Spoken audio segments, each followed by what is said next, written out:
Welcome to McPlum, simple solutions served daily. In this video, I will show how to make homemade blackberry jelly. Start by rinsing 2 pounds of blackberries and crushing them gently to release juice. Combine crushed berries with measured sugar and lemon juice in a wide pot, then bring to a steady boil while stirring to dissolve sugar.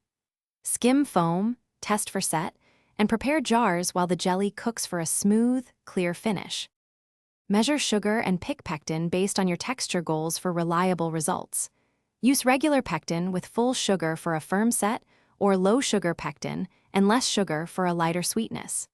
Add lemon juice to balance acidity and help pectin work, then boil the mixture vigorously for 1 minute to activate the pectin.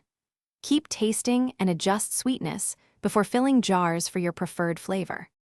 Quick recommendation: if you love prepping ingredients, try these leak-proof containers for easy storage and mess-free transport during jelly making.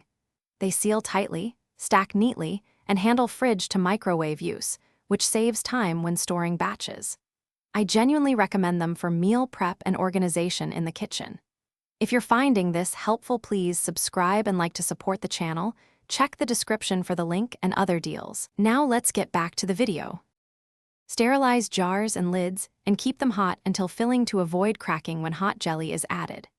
Fill jars with hot jelly, leaving 1/4-inch headspace, remove air bubbles, and wipe rims clean before sealing with lids and bands. Process sealed jars in a boiling water bath for 10 minutes. Adjust for altitude as needed, then let cool undisturbed and label with date and contents for safe storage. Thanks for watching. Stay juicy and subscribe.